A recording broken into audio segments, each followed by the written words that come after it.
this was actually about a week ago or less, the end of June here.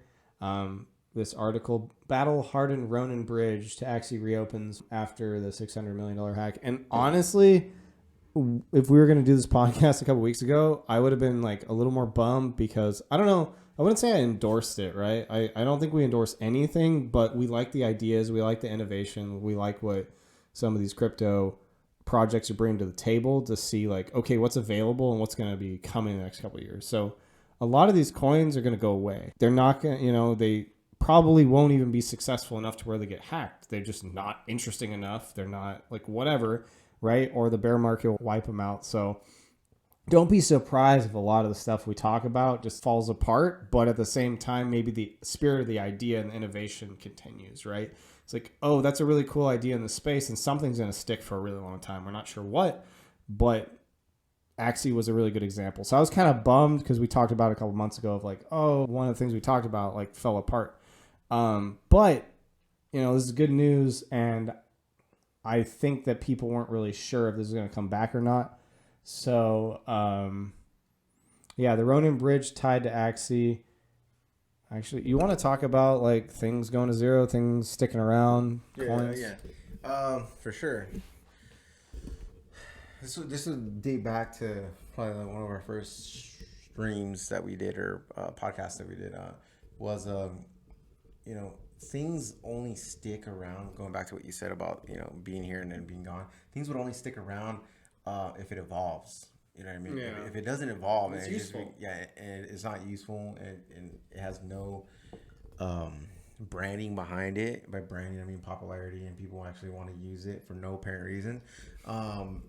It's not gonna stick around. Some sort of demand. Yeah, right. Like we were talking about earlier, Doge is in the top 10.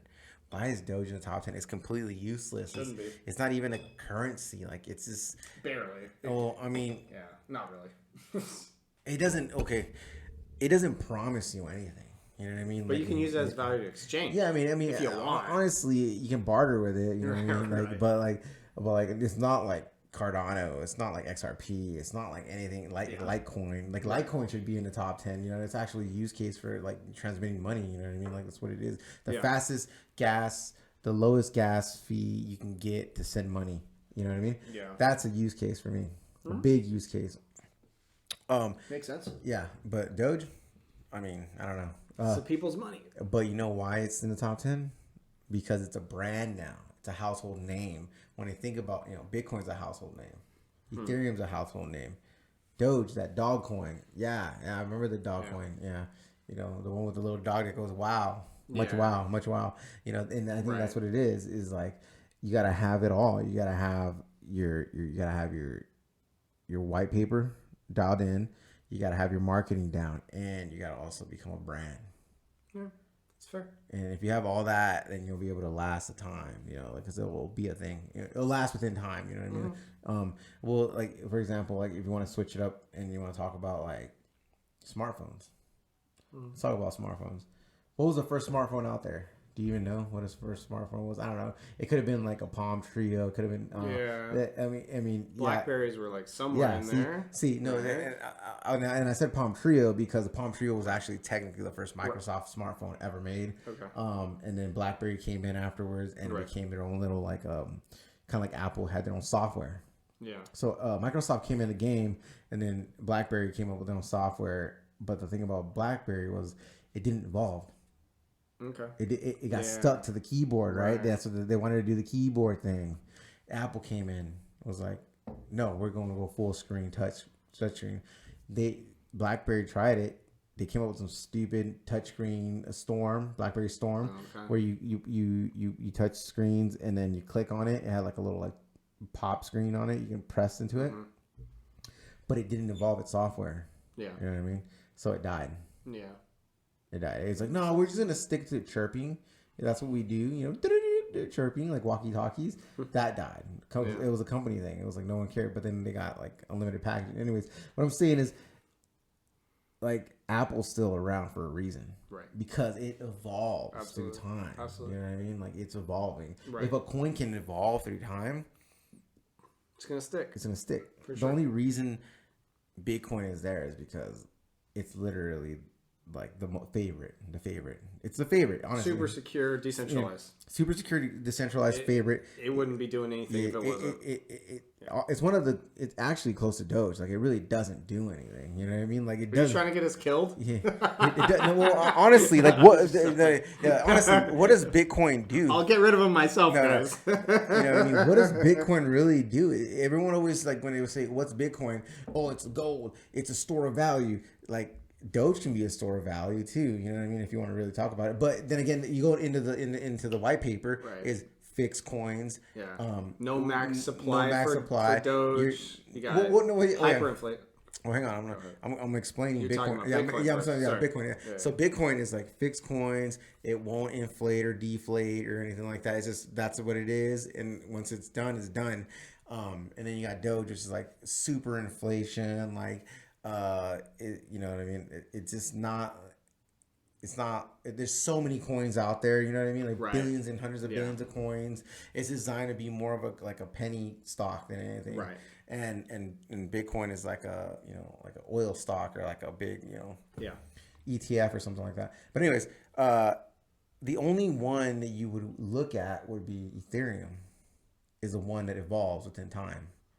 Why does Ethereum evolve within time? Oh, I'll tell you why. Because it lets anything happen, dude. You want to do something, you can do it. You can build it. You know what I mean? Yeah. That's evolve. That's evolution. Like you let it. And that's what some of the third. That's what some of the third generations are trying to do, right? Like Bitcoin was like first, Ethereum. A lot of the other ones they argue was second, like Cardano, Avalanche, Solana. They're trying to be the third, where they're trying to deal with all the problems, right? Like for, millions and billions of people to show up, right? Which will be cool when and if that ever happens. I'll say when. I think it definitely will happen. But to touch back on Doge, like I think that there's some psychology at play with Doge in the sense that people go, what's crypto? Oh, what's the trendy crypto? Oh, what's the crypto that no one knows about? Not realizing that everyone knows about Doge. Like when they don't know anything, right? It's like a trap, I think. Like some of these cryptos become a trap where it's like, dude, everybody's come and gone already and you're at the tail end not realizing because you're not educated, you don't know anything yet. That's what I see. So some people still dumping money in Doge. Oh, I heard it was hyped last year, maybe it'll come back. I think it's gone. But like whatever. Do whatever you want. You'll figure it out eventually, right? Yeah, and that's another thing. It's the price on it. When you look at it, you're like, 5 cents compared to Ethereum, 1,000. Bitcoin 20,000. Yeah. Oh yeah, they look at the exponential profit, the gains. You know what I mean? Mm-hmm. Oh, I can make 20% on Bitcoin. I can make 100% to 50% on Ethereum. Doge, 1,000%. You know what I mean? Like 10,000 juicy gains. You know what I mean? Those degenerate gains, and everyone's hoping for those degenerate gains. Yeah. And that's the thing. That's why it's not going away, because people still have that hope to get those degenerate gains down the line when they should be putting it in Ethereum and Bitcoin when it's more secure as far as like it actually does something. Yeah, well that, and then also it's more proven than anything else out there. Like I would love to see where Bitcoin and Ethereum are in 10 years versus where Doge is in 10 years. I mean, hey, maybe it's still around, maybe it's still number 10, but we'll see, right? Like once you have these projects that are running small parts of states or countries or something, it's like those are going to be worth so much more. Once again, if I think that will happen, I think it's just inevitable. But so many things are just run off code, right? But you have better cryptographic code. Yeah, once somebody can prove, oh, this works really well and it's worked well for hundreds of thousands and millions of people, like some country's going to adopt it. I mean, unofficially, right? South Korea did already adopt Luna and didn't understand the fundamentals, whatever. Like a lot of people got burned, but once the point is nation states are already doing it. So what happens when a good one, then it's just like, well, Doge there's no way it's going to keep up with sovereign state money, right? So that's my thesis. Yeah. And you were talking about countries and then whole like nations. No, the states. Let's say nations, counties or whatever, right? Let's think bigger. Let's think like nations. Yeah. Continents. That's the word I was looking for. Yeah. Because Cardano is always trying to take over Africa. Don't forget about that. It's still in the back of Cardano's head. All the Cardano fans out there. There we go. They're still trying to We'll get see it. if it happens. Yeah. There's a lot of ifs, but probably eventually. Yeah, like yeah. in this one tonight, right? So let's talk about it. Okay, a government accepting Ethereum or Bitcoin as legal currency is big. Yeah. Let's say eBay, Amazon. Yeah. That's world globalized. Yeah. Globalized, bro. Like we're not just talking about a market cap in the United States. We're talking about market cap in China, Yeah. Europe, Exactly. Africa. That is Interconnected too with different countries. Exactly. Yeah. So, going back to what you were saying earlier about like a nation or a country accepting it, like if you go back to one of our episodes, we talk about the top 10 companies. Yeah. What is it? Assets. Yeah. Top 10 assets. Gold, Amazon, Tesla, all that stuff. These aren't just part of a country, a state, a country, or a nation. They're globalized. Right. Globalized dominance. Once you get a company that's globalized dominance, it really changes everything because all of the cryptocurrencies get combined into one because everyone's buying using that currency becomes a favorite. Yep. So that's what Alex said by I know when it happens because once that happens, game over. Yeah. You know what I mean? 100%. Well, you talked about eBay or Amazon. You imagine like using it as a settlement layer, Ethereum, whatever, fill in the blank crypto, but then also moving stuff or shipping it with crypto or whatever, right? Like it's going to be interconnected with crypto and it's validated on the blockchain of like maybe shipping or that you bought it or like your rights to it. So many things can be interplayed. I'm sure some of that will happen. I don't know what's going to be most efficient or useful or whatever for people, and that'll be sorted out over the next decade, half a decade, right? Yeah, it's not just like, oh, Ethereum's going to be used on eBay.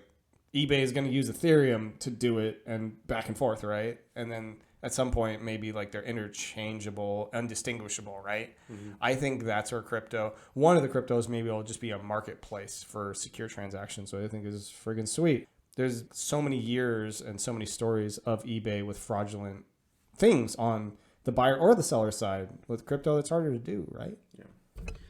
Yeah. So what he's trying to say is, imagine this: everything's in a blockchain. Yeah.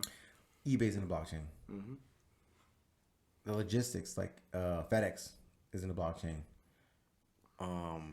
Currency is obviously in a blockchain, but let's go even deeper layer. How about the Jordans that you buy are in a blockchain. Right. The wine you buy. With vet? Yeah. Okay. So you're not just going into a company. You're not just going into currency. You're not just going into logistics. You're going into the product of what you're buying and what you're using, eBay, and what they're using to get it to your house. Right. Everything intertwined in the blockchain. Yeah. That's when I call endgame. Yeah. Endgame right there, because everything's one at that point. You can literally go on a blockchain and check out your authenticity on your Jordans, who made it, who stitched it, when and where, what time. Then you can find out, when is it shipped, and you can go into eBay and find out if the person's legit. You know what I mean? Yeah. Like it's crazy. Or the currency that you use to buy. Yeah. People, I think, get confused right now that Ethereum has like a marketplace or it's the currency value or whatever, but it's what happens when you go on eBay and you use Ethereum or any currency, crypto, and then use a different functionality of that cryptocurrency to do something else with your product or this or advertise it or market, then it becomes like multifaceted, functional, and verifiable on the blockchain. That's where I think it starts to get really crazy that's coming, right? Within the next however many years. And I think that's crazy that's something that people really undervalue right now because it's not used. And I don't care if the prices are 80% down. I see that value so much, right? That's going to become an inevitability, especially with computers getting stronger all the time, every year, right? So the processing power or whatever is, we're just going to have the ability to do it, so we will do it, right? If it's more secure, we will do it. So that's sort of my thesis. This was an awesome tangent. No, it's great because you're going into a subject, you're explaining the subject, and then I'm like further analyzing the subject, and I'm like, all right, let's go in a deeper layer. You know what I mean? And then we're going to that deeper layer because you're like, this is going to be part of this whole like network of not just like using currency, but it's going to be the contracts, which is contracts they're not like a contract like where you're like, I pay you to do this.